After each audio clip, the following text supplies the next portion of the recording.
Okay Swami ji, आप मुझे रूपांतरण के बारे में बताएं कि रूपांतरण कैसे आता है। एक तो होता है कि हमारे जो हमें सिखाया गया है, जन सोसाइटी में नियम हैं, उनमें बंद कर जो हमें जो शिक्षा से रूपांतरण आता है वो सही है, और जो हमारे जो मन के चाहने से रूपांतरण आएगा वो सही है। पर हम लोग तो रूपांतरण से नहीं बंधे, नियम से बंधे हैं। तो ऐसे ही सीखा है हमने अंदर से, तो कभी कुछ हमें पता भी नहीं चला कि क्या नियम है और क्या हम अंदर से चाहते हैं, कुछ क्लैरिटी नहीं है। तो यहाँ पे पहली बात, मैं आपके प्रश्नों को ठीक करूँ। मुझे अक्सर ऐसा होता है, आप लोग जो पूछना चाहते हो आपको भी क्लियर नहीं होता क्या है। मुझे लगता है आप पूछना ये चाहते हो कि अभी तक हम जिस रूपांतरण की बात करते हैं वो रूपांतरण हमें पता कैसे लगेगा क्या रूपांतरण है, और रूपांतरण है या जैसे कि सर दर्द होता है और गोली खा के हम थोड़ी देर के लिए ठीक हो जाते हैं। तो गोली खा के तो एक बेहोशी है जिसमें हमें लगने लगता है ठीक है, लेकिन उससे हम ठीक हुए नहीं, पता नहीं लगता। बहुत अच्छी बात है। सभी बुद्ध पुरुषों ने एक कॉमन बात कही। वो कॉमन बात थी वर्तमान को जीना, क्षण क्षण जीना। अब क्षण क्षण जीना ही सही अर्थों में रूपांतरण का कीमिया है। लेकिन क्षण क्षण हम क्या जीते हैं? यूं तो आदमी क्षण क्षण जी रहा है, लेकिन इससे कहीं रूपांतरण का पता नहीं लगता। कल कहीं बैठे मैं बात करता था कि एक व्यक्ति हिंदुस्तान का चीन घूमने गया। चीन में वो गया और चीन में जाके वो एक बस में घूम रहा था। बस में वो संतरा खाने लगा, तो संतरे का छिक्कल जैसे वो फेंकने को हुआ, पड़ोस में बैठे एक बच्चे ने उसे कहा नहीं फेंकना नहीं, आप ये हमें दे दो। उसने ये लिया। लेने के बाद उसने छिक्कल अपनी जेब में रख लिए। जेब में रखने के बाद वो बच्चा जब बस रुकी तो उसने देखा कि वो उतर के और सामने डस्टबिन में उसने वो डाल दिया। जब उसने वो डाल दिया डस्टबिन में, तो इसके ऊपर एक बहुत गहरी एक समझ का आघात हुआ। और फिर इसने कभी भी लाइफ में कूड़ा इस तरीके से फेंकने से पहले एक अंदर से अवेकिंग आती थी कि नहीं नहीं फेंकना है। अब यही चीज जब मैं बैठा बोल रहा था, बात कर रहा था, तो वहां पे एक बात आई कि इंग्लैंड में भी ऐसा होता है कि हम कूड़ा नहीं फेंकते। तो उन्होंने कहा कूड़ा क्यों नहीं फेंकते इंग्लैंड में? बोले इंग्लैंड में कूड़ा इसलिए नहीं फेंकते कि वहां के नियम बहुत सख्त हैं। भाई नियम बहुत सख्त हैं, और वो सख्त नियम जो हैं वो इतने हैं कि अगर हम कूड़ा फेंकते पकड़े गए तो 6 महीने की सजा हो सकती है कूड़ा उठाने की। तो इसलिए हम वहां कूड़ा नहीं फेंकते। लेकिन मैं ये कहूं कि अगर ऐसा व्यक्ति जंगल चला गया या ऐसी जगह चला गया जहां नियम नहीं है, तो वहां पे भी क्या वो उस नियम को फॉलो करेगा? वहां पे वो कहेगा कि कूड़ा फेंक लो, कोई फर्क नहीं पड़ता। लेकिन उधर जो बच्चे ने उसको ज्ञान दिया, वो उसके अंदर इतना गहरा बैठा कि जहां पे कूड़ा नहीं भी फेंकना चाहिए, जहां पे कोई नियम नहीं भी है, वहां पे भी वो उस नियम को फॉलो कर रही। जैसे इंडिया में, वो इंडिया में आने के बाद भी, चाइना से लौट आए, इंडिया से आने के बाद भी उन्होंने फिर कूड़ा कहीं ऐसे नहीं फेंका, जबकि इंडिया में कोई ऐसा नियम नहीं। अब इन दो में, एक में था रूपांतरण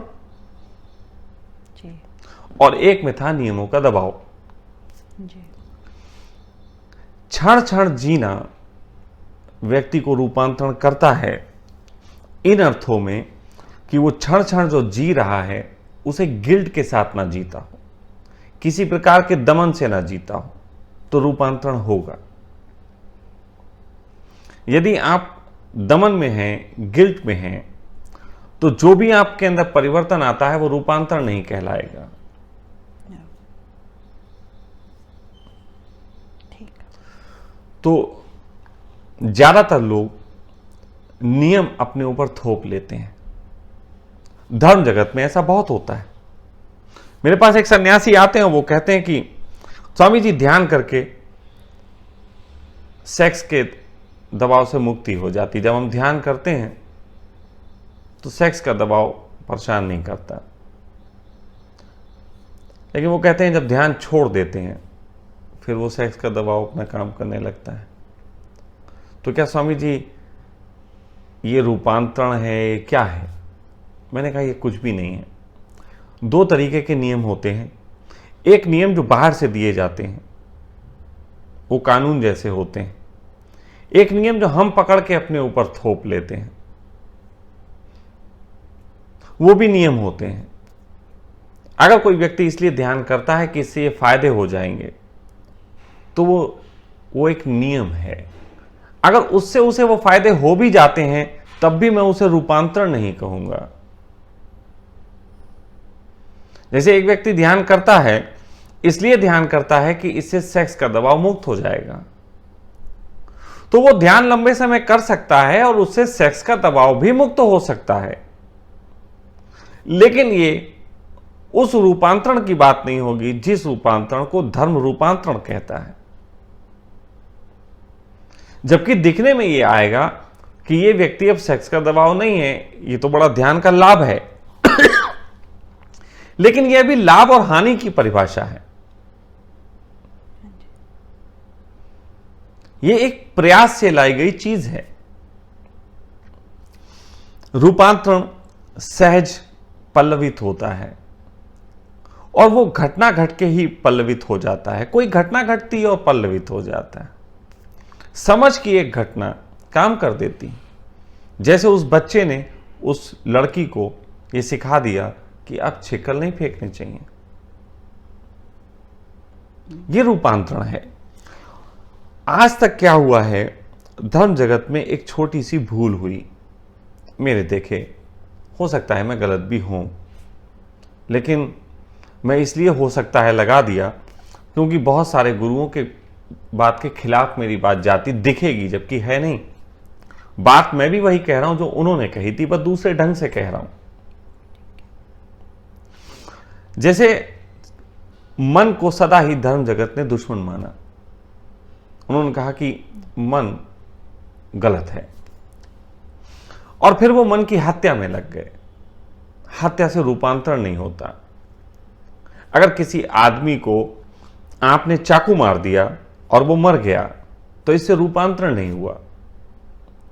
आपने किसी व्यक्ति को कुछ ऐसा कह दिया जिससे उसका वो भाव मर गया जो उसको गलत बताता था, तो ये रूपांतरण हुआ। तो स्थिति यह है कि मन एक बीज की तरह है। उस बीज को बोते हैं, वो रूपांतरण हो जाता है एक पेड़ के रूप में खिल के। लेकिन यदि हम उस बीज को तोड़ देते हैं तो रूपांतरण नहीं होता। इसको हम पतन बोलते हैं। बुद्ध हैं, जगत को स्वीकार सिखा रहे, पूरे जगत को वो कह रहे हैं कि स्वीकार करो, लेकिन बुद्ध बहुत सी चीजों का स्वीकार नहीं खुद कर रहे। बुद्ध अगर स्वीकार ही है तो पिता के घर में रहना स्वीकार क्यों नहीं कर लिया? अगर स्वीकार है तो पत्नी बच्चों के साथ रहना स्वीकार क्यों नहीं है? अगर स्वीकार ही है तो नॉनवेज खा लेते, स्वीकार क्यों नहीं? नहीं, वो ये कह रहे हैं कि जिन माध्यम से हमारा पतन होता है उसको मैं स्वीकार नहीं करूंगा, जिन माध्यम से परिवर्तन होता है उसको मैं स्वीकार करूंगा। ये पतन और परिवर्तन का भेद अगर समझ में ना आए तो आपकी सारी यात्रा बहुत खराब हो सकती है। मेहनत बहुत करें और फायदा कुछ भी नहीं होने वाला। एक कहानी मुझे याद आती है और बहुत प्यारी कहानी है, थोड़ी सी उसमें हंसी आ सकती है, लेकिन उस कहानी में सार छुपा हुआ है। एक बार एक जंगल में एक चुनाव हुआ, इलेक्शन हुआ। तो हमेशा तो शेर वहां का राजा था, लेकिन उस बार जंगल के लोगों ने पकड़ के एक बंदर को शेर के खिलाफ इलेक्शन में खड़ा कर दिया। शेर के खिलाफ जब वो इलेक्शन में खड़ा हुआ तो सारे लोगों ने वोट भी उसी को दे दिया, वो जीत गया।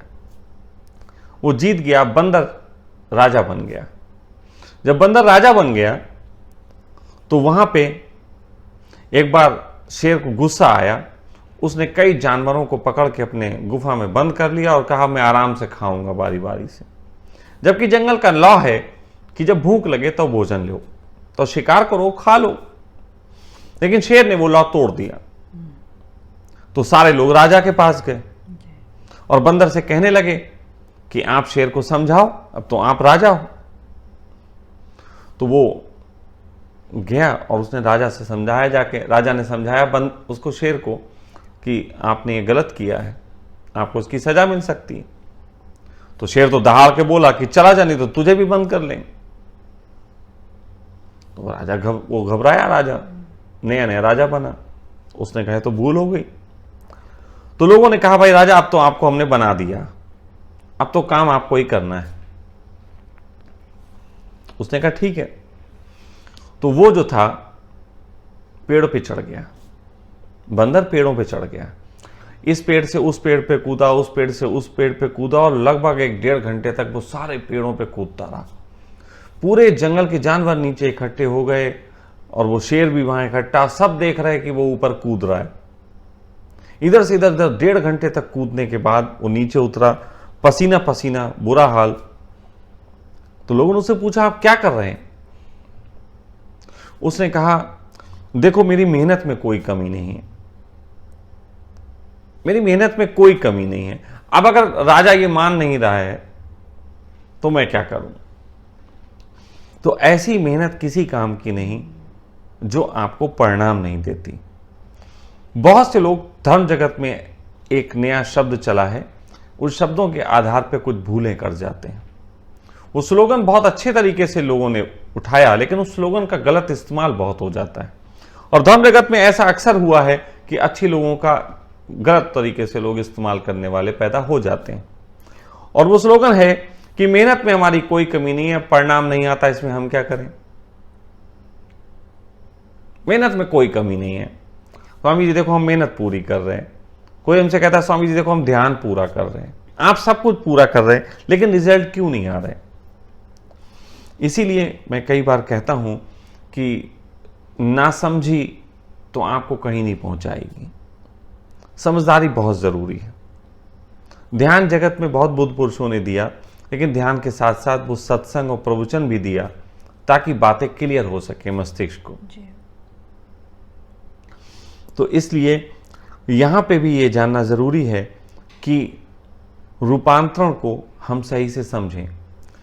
अगर आप मन की हत्या करने निकलते हैं तो मन की हत्या करना रूपांतरण कभी नहीं हो सकता। मन को परिवर्तन करना ही रूपांतरण है।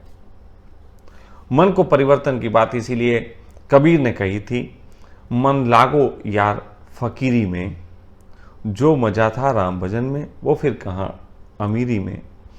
तो वो कहते हैं कि अब मेरा मन राम भजन में मजा लेने लगा। ये रूपांतरण है, ये मन का रूपांतरण है। लेकिन अभी नियम बना दिया जाए और नियम के तहत हम कहें कि मन की हत्या करो, मन दुश्मन है, तो मेरा मानना यह है कि यदि एक बीज की हत्या करनी हो तो बीज की हत्या हथौड़े से ना करके उसको बो के करनी चाहिए। उसमें बीज तो नष्ट होता ही होता है, लेकिन वो अपनी गुणवत्ता नष्ट नहीं करता, बल्कि उसकी गुणवत्ता रूपांतरित होके पेड़ में कन्वर्ट हो जाती। इसलिए आपको ये समझना होगा कि यदि आप किसी चीज, आप दवाई खा के सर दर्द को दबा सकते हैं, लेकिन सर दर्द खत्म करना एक दूसरी बात है। आप ध्यान करके सेक्स की, क्रोध की, किसी भी प्रकार की हत्या कर सकते हैं, लेकिन रूपांतरण एक दूसरा कीमिया है। तो जब आप किसी कृत्यों को पूर्णता से जीते हैं, इसीलिए सबसे कीमती बात है क्षण क्षण जीना। जब उन्होंने क्षण क्षण जीने की बात कही, ओशो ने कहा प्रतिपल जियो। जब प्रतिपल जीने की बात कही तो वहां पे प्रतिपल आप अपने कृत्यों की आलोचना करके नहीं जी सकते। आप सेक्स को जी रहे हो, अंदर से आपके कहीं है सेक्स की निंदा। या फिर दूसरी बात है, कुछ लोग सेक्स को जी रहे हैं, अब वो कह रहे हैं तंत्र सेक्स को जिएंगे इससे रूपांतरण हो जाएगा। तो ये जीना नहीं है। आप जैसे भी जीते हैं उसकी पूरी तरीके से उसमें उतरें, क्षण में उतरें, उसको पूरे हो जाएं। ना रूपांतरण की बात, क्योंकि रूपांतरण की बात का मतलब है आपने नियम बना लिए। नियमों से अगर आप उसको बदल भी दोगे तो वो रूपांतरण नहीं कहलाएगा, ये मैं पहले कह चुका हूं। अगर आप ध्यान करके थोड़ी देर के लिए सेक्स को दबा लेते हो, वो रूपांतरण नहीं है। या आप सेक्स की निंदा करके और अब ब्रह्मचारी होने के लिए लंगोट बांध लेते हो, तो वो भी रूपांतरण नहीं है। रूपांतरण है आप सेक्स को पूर्णता से जीते हो, फिर जीते जीते समझदारी से एक दिन वो गिर जाएगा। लेकिन अगर आप इस बात को भी इस तरीके से मानो कि नहीं, मैं समझदारी से जीऊंगा, स्वामी जी ने कहा था समझदारी से जियो, और वो गिर जाता है, तो फिर आप उस नियम के तहत ही जी रहे हो। लेकिन समझदारी बीच में आ गई, बदलने का ख्याल बीच में आ गया, तो इसलिए ध्यान रखना है, आप जो भी करते हो पहली बात है कि वो गलत नहीं है।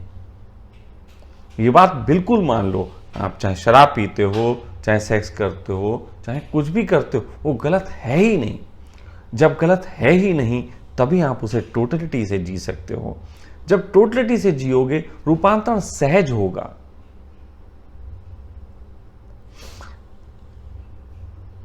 जब उस बच्चे ने उस लड़की के हाथ से वो ले लिए, छिलके ले लिए संतरे के, तो उस बच्चे ने उसको गलत नहीं कहा। उस बच्चे ने उसको कोई नियम नहीं बताया कि ये क्यों करना चाहिए, सिर्फ सहजता से लिया और अपने आप एक कृत्य कर दिया। उस कृत्य करने में वो रूपांतरित हुआ। मैं लगातार देख रहा हूं कि समझाने से नहीं समझ में आएगा, समझाने से आप कुछ और करोगे। जब एहसास होगा, अंदर गहरा एहसास होगा, वो अंदर से होगा, तो रूपांतरण आए बगैर बच नहीं सकता। सूरज निकलता है, वो शाम होने के लिए नहीं निकलता। सच बात तो यह है, सूरज को शाम कभी होती नहीं। ये शाम तो हमारी छोटी दृष्टि है, और पृथ्वी पर रहने के कारण हमें शाम दिखती है। लेकिन लोग कविताएं लिख देते हैं, सूरज निकला, शाम की ओर यात्रा करने निकला। कोई यात्रा नहीं, सूरज बस निकला है। अब तुम उसमें यात्रा जोड़ो, कुछ जोड़ो। तो मेरा मानना यह है, आपको सही और गलत कहने वाले तमाम लोग मिलेंगे। ध्यान का जो कीमिया है, वो कीमिया रूपांतरण का कीमिया ऐसे नहीं है कि तुम 1 घंटे ध्यान करोगे और तुम्हारे सर में एक दिन गुदगुदी उठेगी और रूपांतरण हो जाओगे। ज्यादातर लोग इस ढंग में जी रहे हैं कि मैं ध्यान करूंगा, इससे हमारे सहस्त्रार्थ में कुछ होगा और फिर एक दिन जगत बहुत आनंदमय हो जाएगा। गलत बात है, ऐसे कभी कुछ नहीं होता। सच बात तो यह है, जब आप ध्यान करते हो, ध्यान में आपके चित्त के अंदर एक ठहराव आ जाता है। जब आप आंख बंद करके बैठते हो तो ना अच्छा होता है ना बुरा होता है। ये ख्याल आ जाना अच्छा और बुरा नहीं होता। जब यही ख्याल गहरा जाता है ध्यानी का, तो वो अपने कृत्य में भी अच्छे बुरे की देशना बंद कर देता है। जब अच्छे बुरे की देशना बंद हो जाती है, वो सही से जीने लग जाता है। जब वो किसी चीज को पूर्णता से जीने लग जाता है, तो कोई भी चीज अपने 100 डिग्री पे पहुंच के रूपांतरित होती है। आप किसी चोटी के टॉप पे चढ़ जाओगे तो उतरना होगा। आप किसी घाटी की गहराई में पहुंच जाओगे तो फिर चढ़ना होगा। लेकिन उसके लिए घाटी में उतरना पड़ेगा, चढ़ने के लिए पूरा चढ़ना पड़ेगा। अब ये पूरा कहां है, सबका अलग अलग है। ये दूसरे को देख के नहीं हो सकता। कोई कहे मेरे 60 साल की उम्र में रूपांतरण आया, कोई कह सकता है मेरी 8 साल की उम्र में रूपांतरण आया, 60 में हो सकता है, किसी का 8 में हो सकता है, लेकिन उस सब का अपना अपना होगा। लेकिन एक बात तो नियम ना होते हुए भी नियम है कि तुम्हारे कृत्यों में कोई भी अपराध नहीं है, तुम्हारे कर्म कभी गलत हो ही नहीं सकते। हाँ, उस कर्म को करने के विचार हमारे आगे पीछे के गलत हो सकते हैं। तो इसीलिए आप जो कर्म करते हैं उसमें अपने विचारों को हटा लीजिए कि अच्छे बुरे नहीं हैं, अपने कर्मों में पूर्णता के साथ उतरिए। जो भी कर्म हो, कर्म क्रोध हो सकता है, कर्म कृष्ण का युद्ध करना हो सकता है, मोहम्मद की तलवार हो सकता है, राधा का प्रेम हो सकता है, मीरा का नाच हो सकता है, मोहम्मद की नग्नता हो सकती है, बुद्ध की करुणा हो सकती है, ओशो की देशना हो सकती है। लेकिन कर्म तो सबके डिफरेंट डिफरेंट हैं, लेकिन सब अपने कर्मों में पूर्ण हैं, इसलिए आनंदित हैं। अगर बुद्ध को और मीरा को तुलना करोगे तो फिर किसी एक को तो गलत कहोगे। अगर नाना को मोहम्मद को कहीं बैठाल दोगे तो कोई एक तो तुम्हें गलत नजर आ ही जाएगा। लेकिन सब अपने में आनंदित हैं, और यदि व्यक्ति अपने में आनंदित है तो वो गलत नहीं हो सकता। तो इस स्थिति को समझने के लिए रूपांतरण और नियमों में बंधा हुआ चित्त, इसको समझने की मैंने बात कही। सबको समझना पड़ेगा, खुद समझना पड़ेगा कि हमारे अंदर जो है क्या रूपांतरण हुआ है, या हमने किसी की सुन के मान ली है, या हम अंदर से अपने नियम थोप लिए कि ये मत करो, सही गलत। तो ऐसे में आप बहुत से लोग ऐसे जानते हो जिनके जीवन में सेक्स विदा हो गया, क्रोध विदा हो गया, उन्होंने वो सब कर लिया जो बताया गया था, लेकिन एनलाइटमेंट नहीं आया। जबकि देखो, उंगलीमान जो है, आपके वाल्मीकि जो हैं डकैत थे, लेकिन पूर्णता को उपलब्ध हो गए। उनके कर्म तो इतने बुरे थे कि हम सोच भी नहीं सकते कि हत्या करने वाला बुद्धत्व को उपलब्ध हो सकता है, लेकिन हो गए क्योंकि वो अपने कर्मों में पूर्ण थे। मैं ये नहीं कह रहा हूं हत्या करने से मिल जाएगा, ऐसा नहीं कह रहा हूं। मैं कह रहा हूं जो भी कर रहे हो, जो भी कर रहे हो, उसमें डिवाइडिंग माइंड होने की जरूरत नहीं है। उसे पूर्णता के साथ करो, उससे रूपांतरण होगा, और वही रूपांतरण काम का है। वही रूपांतरण तुम्हें वहां ले जाता है जहां पे मोक्ष का द्वार खुलता है। और इसको करने का एक ढंग है। ज्यादातर लोग संघर्षों का जीवन जीते हैं, और संघर्षों से एक समझ मिलती। हमने इस जगत को एक ऐसे ढंग से निर्मित किया जहां हम कहते हैं अपने आप चल के सीखो। अगर हर व्यक्ति को अपने आप चल के सीखना है तो हर व्यक्ति जीरो से शुरू करेगा, तो फिर डेवलपमेंट तो कुछ हुआ नहीं।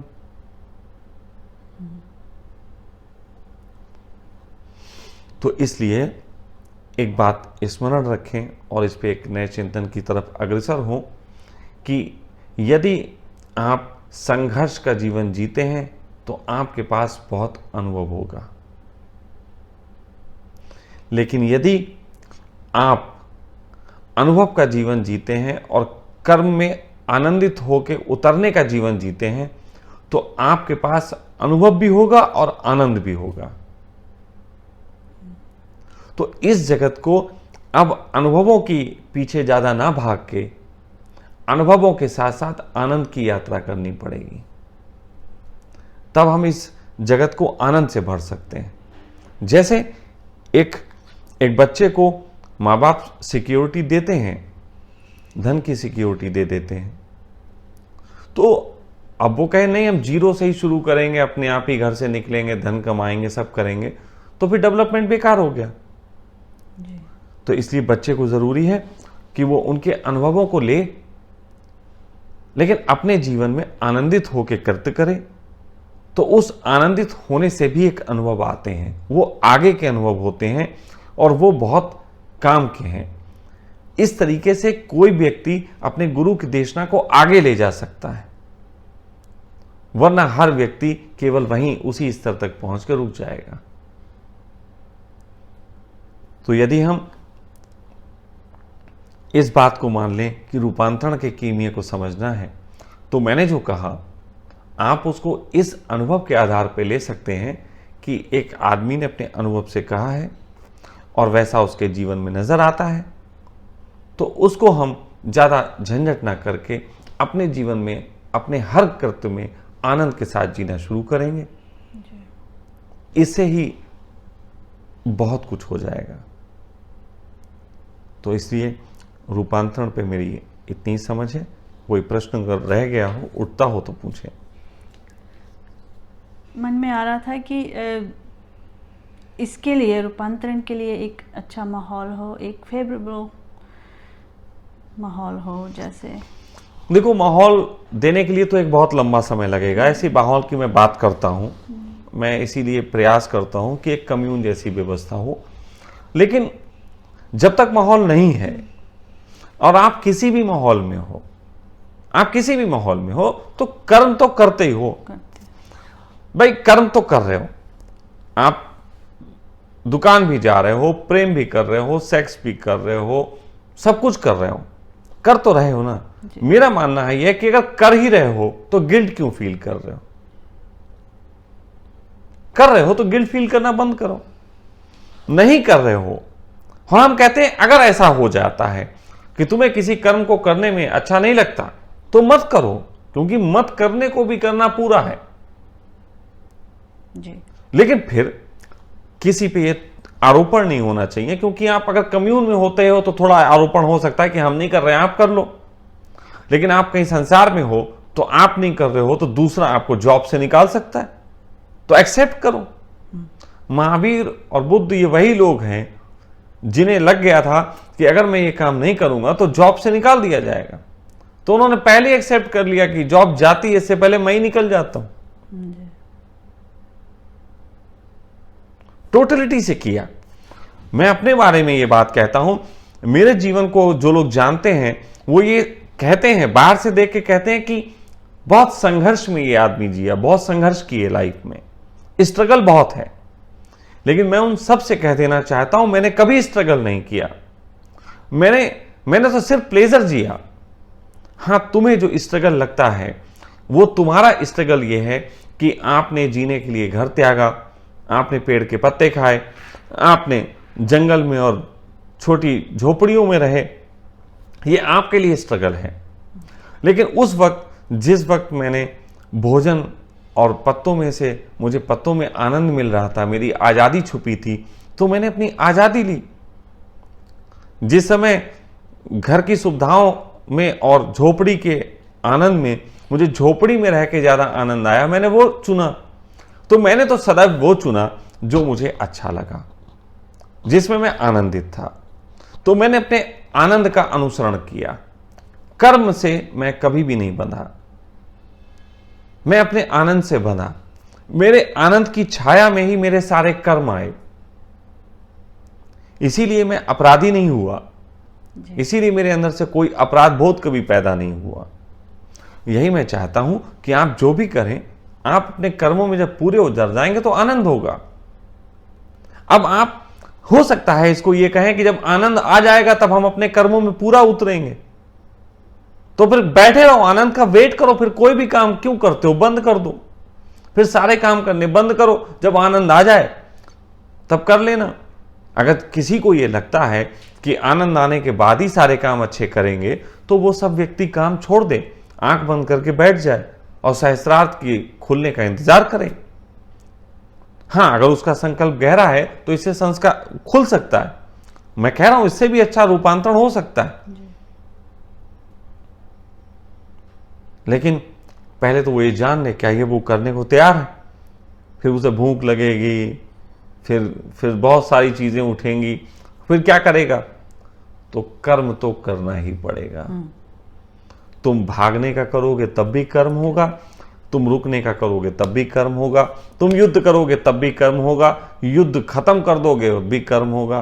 कर्म से तुम बच नहीं सकते। और जब कर्म नियम है, तुम सोगे ये भी कर्म है,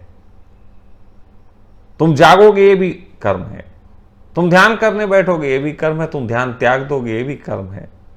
तो मैं ये कहता हूं, कर्म के पीछे की जो तुम्हारी अच्छे बुरे की सोच है उसे हटा दो और सभी कर्मों में पूर्णता से कूद जाओ। रूपांतरण आए बगैर नहीं बच सकता। इतनी सी मेरी देशना है।